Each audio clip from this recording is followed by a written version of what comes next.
প্রিয় দর্শক শ্রোতা মণ্ডলী, কাজল হোমিও ক্লিনিকে আপনাদের সকলকে স্বাগত জানাই। প্রত্যেকবারের মতন আজকেরও একটা বিশেষ ভেরি ইম্পর্টেন্ট একটা টপিক নিয়ে আপনাদের সামনে চলে এসেছি।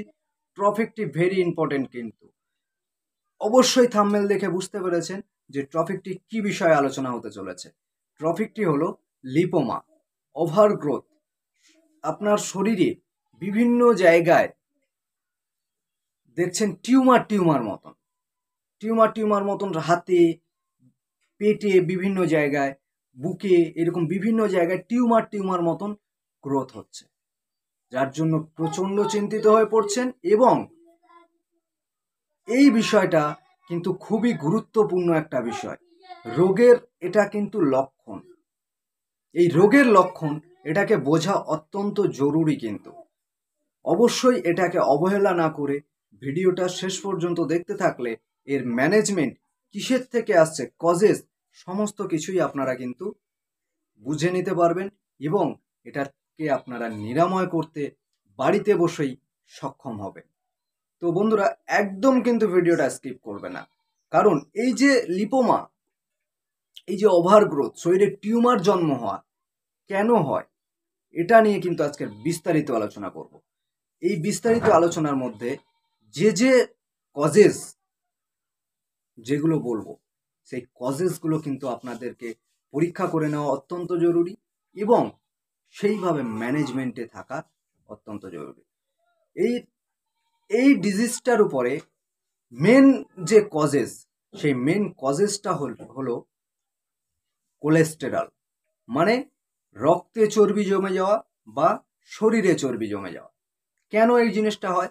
আমরা যে দৈনন্দিন জীবনে স্বাচ্ছন্দ্যের জীবনযাপনে আমরা প্রতিনিয়ত দুধ, ঘি, মাখন, মাছ, মাংস, ডিম অতিরিক্ত যখন খাদ্য খাবার খাওয়া পড়ে, তার জন্য কিন্তু দিনের পর দিন হতে হতে কি হয় না, লিভারও ফ্যাটি লিভার হয়ে যায় এবং ব্লাড কোলেস্টেরলের লেভেল আস্তে আস্তে দিন দিন বাড়তে থাকে।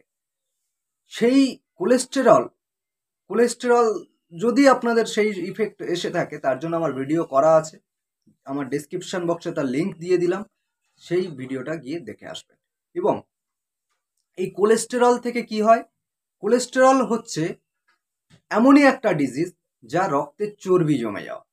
এই চর্বি যখন জমে যায়, একটা ভেন, মানে অর্থাৎ একটা সরু ভেনের থেকে যখন মোটা জিনিস, মোটা কোনো তরল পদার্থ কোনো পাইপ থেকে যখন যায়, তখন কি হয়? ধীর গতি প্রাপ্ত হয়। ধীর গতি প্রাপ্ত হলে তখন কিন্তু আস্তে আস্তে শিরার মধ্যে আস্তরণ পড়তে থাকে।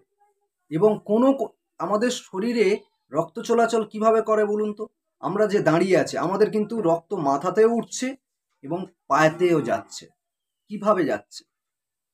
বিরাট ডেফিনেশন আছে। কিন্তু এই ব্লাড আমাদের ভালভের মাধ্যমে আমাদের শরীরে পরিচালনা হয়। ভালভ, আপনার যখন ঊর্ধ্বমুখী রক্ত যাচ্ছে, সেই রক্ত কিন্তু নিচে নেমে যাচ্ছে না। আপনি যখন দাঁড়িয়ে আছেন বা বসে আছেন, আপনার কিন্তু রক্ত উঠছে, কিন্তু জল আপনি ছুঁড়ে দিলে ঠিক নিচের দিকে পড়ে যাবে। মাধ্যাকর্ষণ শক্তি অবশ্যই এটা কাজ করে। কিন্তু আমাদের শরীরে কি হচ্ছে? সেই রক্তটা যখন উপরে একটু স্তর আগালো, তখন ভালভের দ্বারায় বন্ধ হয়ে গেল। এই ভালভের জন্যই কিন্তু আমাদের রক্ত চারিদিকে ছুটছে। এইবারে ওই রক্ত ছুটতে তখন কি হয় বলুন তো? ওই ভালভের কাছে, যে কোনো ভালভের কাছে গিয়ে কোলেস্টেরল কিন্তু জমে যায়। এবারে জমতে ওখানে ওভারগ্রোথের সৃষ্টি হয়। সেই ওভারগ্রোথ যখন সৃষ্টি হয়, তখনই কিন্তু শরীরের উপরে বোঝা গেলেই তখন আমরা মনে করি যে টিউমার হয়েছে, কিন্তু অ্যাকচুয়ালি এগুলো হচ্ছে ওভারগ্রোথ। তার নাম সেটাকেই বলছে মেডিকেল ভাষায় লিপোমা বা লাইপোমা। তো এই বিষয়টা খুব ইম্পর্টেন্ট। সেটার জন্য আপনার প্রতিনিয়ত ব্লাড কোলেস্টেরলটাকে অবশ্যই চেক করে রাখা অত্যন্ত জরুরি এবং এর ম্যানেজমেন্ট হিসাবে তেল মশলা খাদ্য খাবারে আপনার নিয়ন্ত্রণ আনা অত্যন্ত জরুরি। কিন্তু না হলে এই ডিজিজগুলোকে আপনারা নিরাময় করতে পারবেন না। যেমন ব্লাড সুগার, নিয়ন্ত্রণ করাটাই প্রথম ট্রিটমেন্ট হিসাবে গণ্য করা যায়। এগুলোও কিন্তু শারীরিক যে কোনো রোগকে যদি ম্যানেজমেন্ট যদি ভালোভাবে নিয়ন্ত্রণে রাখা যায়, তাহলে কিন্তু রোগ নিরাময় হতে বাধ্য। এবং আপনারা ঔষধ খাচ্ছেন, ম্যানেজমেন্ট নিয়ন্ত্রণে রাখছেন না, তাহলে আপনার রোগ কিন্তু নিরাময় হবে না। সেহেতু আপনারা অতি অবশ্যই ম্যানেজমেন্টটাকে নিয়ন্ত্রণে রাখবেন। তেল মশলা জাতীয় খাদ্য খাবার একদম বর্জন করা অতি অবশ্যই জরুরি, কারণ এই রোগটাই ওর থেকে উৎপত্তি। এবং এই ডিজিজটার উপরে আমার সাজেশন করা ফার্স্ট মেডিসিন এই ওভারগ্রোথের জন্য আমার সাজেশন করা ফার্স্ট মেডিসিন সেটা হলো থুজা অক্সিডেন্টালিস 200। এই থুজা অক্সিডেন্টালিস 200টা এটা কিন্তু খুব ভালো মেডিসিন, খুব ভালো। শারীরিক ডিপার্টমেন্টে যে কোনো ওভারগ্রোথে খুব ভালো কার্যকরী। তো এই মেডিসিনটি এটা 2 ফোঁটা করে দিনে 3 বার খালি পেটে খাবেন। অতি অবশ্যই খালি পেটে খেলে ভালো কাজ হবে। এবং আমি আগের ভিডিওতেও বলে এসেছি, এখনও বলছি, যে মেডিসিন সাজেশন করা, যে কোনো কারোর সাজেশন করা মেডিসিন যদি ভালো কোম্পানির খেতে পারেন, তাহলে 100-এ 100 কাজ পাওয়ার একটা ফল পাওয়া যায়। না হলে লোকাল মেডিসিনে কি হয়, 2 ফোঁটাতে যা কাজ হবে এটা আপনার 15 ফোঁটা খেতে লাগবে। সেই রকম দামেরও ডিফারেন্স থাকে। তো সেই জার্মান কোম্পানির ঔষধ হলে, এই কোম্পানি যে কোম্পানি আমি পিকচার দিয়ে দিলাম, এই কোম্পানিরই ঔষধ হলে অত্যন্ত জরুরি এবং অত্যন্ত কার্যকরী। এবং এটা 2 ফোঁটা করে দিনে 3 বার খালি পেটে খাবেন। আমার সাজেশন করা যে সেকেন্ড মেডিসিনটা সেটা হলো কোনিয়াম ম্যাকুইলেটাম 30। এটা 30 পাওয়ার খাবেন।